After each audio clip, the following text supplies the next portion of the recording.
Selamat datang ke sesi kupasan kita. Hari ini, kita akan membongkar satu teks yang membawa emosi yang sangat mendalam. Sebuah surah dalam Al-Quran yang syarat dengan sejarah, keadilan dan beban tanggungjawab yang amat besar. Kita akan selami sedalam-dalamnya apa sebenarnya yang membuatkan surah Hud ini diiktiraf sebagai antara surah yang paling berat untuk dihayati. Okey, mari kita selami perkara ini. Ada satu hadis yang sangat terkenal di mana sahabat karib Nabi Muhammad SAW iaitu Abu Bakar perasan satu perubahan fizikal yang drastik pada baginda. Beliau tegur, "Wahai Rasulullah, engkau telah beruban." Dan jawapan baginda memang mengejutkan. Baginda kata surah Hud dan surah-surah yang seumpamanya telah membuatkan rambut baginda beruban.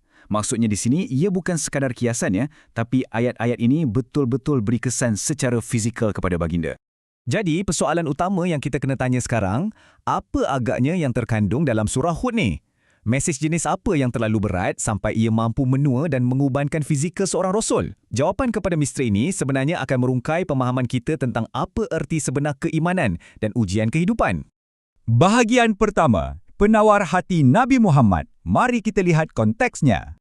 Kalau kita rujuk tafsir Ibn Kathir, surah Hud diturunkan di Mekah. Masa tu, bayangkan, Nabi Muhammad SAW sedang berhadapan dengan tentangan yang sangat dahsyat daripada kaum musyrikin. Baginda tengah bersedih. Jadi, surah ni bukan diturunkan sebagai sinarai hukum hakam semata-mata, tapi ia bertinjak macam satu ubat, satu penawar rohani daripada Tuhan untuk memujuk hati baginda dengan mengingatkan kembali tentang tauhid, keadilan mutlak dan amaran keras buat mereka yang menolak kebenaran. Bahagian kedua, gemas sejarah kehancuran kaum terdahulu. Menelusuri sejarah, surah ni bawa kita merentasi satu garis masa yang besar, 6 generasi Nabi-Nabi Agung, bermula dari Nabi Nuh sampailah kepada Nabi Musa. Pengajaran utama atau ibrah yang cuba disampaikan dekat sini adalah satu corak yang sentiasa berulang. Dengarkan ni. Tak kira betapa hebat atau berkuasanya sesuatu tamadun itu, kesombongan yang melampau batas pasti akan dihancurkan oleh keadilan ilahi. Mari kita ambil kisah yang paling panjang dalam surah ni, kisah Nabi Nuh. Ibn Kathir menonjolkan satu babak yang memang sangat menyayat hati. Cuba letakkan diri anda di tempat seorang bapa, melihat anak kandung sendiri berdegil tak nak naik bahtera penyelamat dan akhirnya mati lemas depan mata sendiri. Kisah tragis ni sebenarnya bawa pengajaran yang sangat besar, iaitu ikatan keimanan dan akidah itu jauh lebih penting mengatasi pertalian darah yang paling rapat sekalipun. Lepas tu, kita beralih pula kepada kaum Samud dan Nabi Soleh. Lepas mereka dengan sombongnya bunuh unta betina yang jelas-jelas satu mujizat, Allah binasakan mereka. Hukuman ini dipanggil As-Sayhah.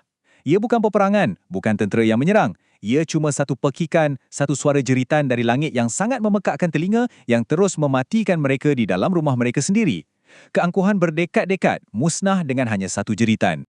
Dan ini dengan cukup bijak menggambarkan bagaimana kasih sayang dan kemurkaan Tuhan boleh berlaku secara serentak. Malaikat yang sama singgah di rumah Nabi Ibrahim bawa berita paling gembira, kelahiran anak lelaki, Ishak. Tapi misi mereka tak habis kat situ.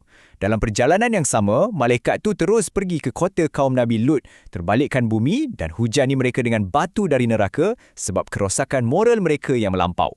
Seterusnya, kita jumpa Nabi Shu'aib.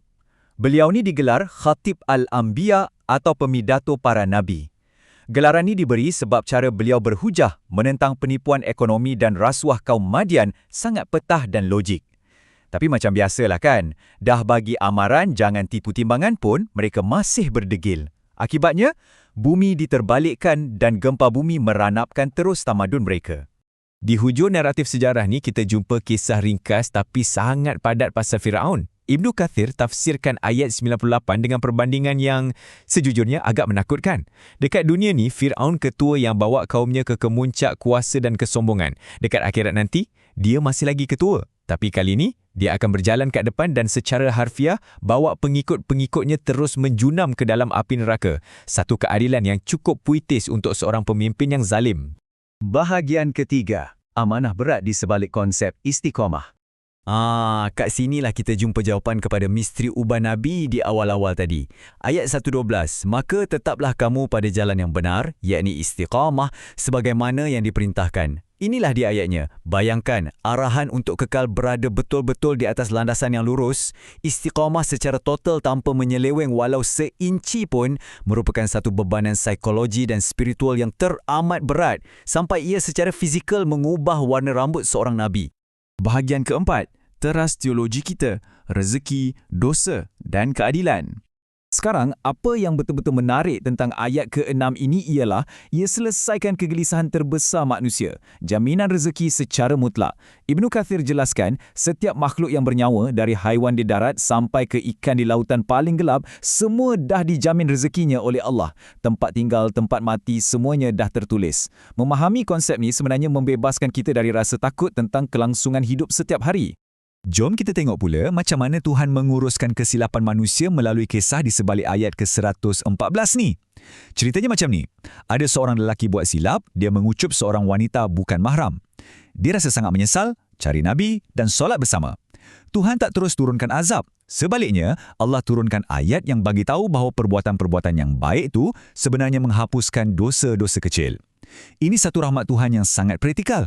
Satu jalan keluar untuk manusia yang sememangnya tak lari dari kesilapan. Dan ini bawa kita ke puncak mesej surah ni. Hayati betul-betul ayat ke-117 ni. Dan Tuhanmu tidak akan membinasakan negeri-negeri secara zalim, sedang penduduknya adalah orang-orang yang berbuat kebaikan atau dipanggil muslihun. Tahu tak, ini adalah tesis sosiologi yang paling utama untuk menentukan sama ada satu tamadun tu akan hancur atau terus kekal. Kat sini, Ibnu Kathir kongsikan poin yang sangat mendalam. Allah tak musnahkan sesebuah masyarakat itu semata-mata sebab mereka kufur. Sebaliknya, kemusnahan total akan jatuh bila kezaliman manusia sesama manusia dah jadi barah. Selagi masyarakat itu amalkan keadilan, saling tolong-menolong dan jadi muslihun, iaitu orang yang aktif membaiki keadaan, mereka akan terselamat dari azab kemusnahan di dunia. Jadi, selepas kita faham beban berat yang sampai mengubankan rambut Nabi SAW dan lepas dengar kisah kaum-kaum yang hancur asbab kezaliman, mari kita tanya diri kita, adakah kita hari ini sekadar hidup dan wujud je dalam kota-kota kita? Atau kita sedang betul-betul berusaha jadi sebahagian daripada golongan muslihun? Golongan yang kebaikan mereka menjadi benteng yang halang masyarakat kita daripada hancur. Fikir-fikirkanlah, pilihan sentiasa ada di tangan kita. Teruslah berbuat baik dan kekal istiqamah.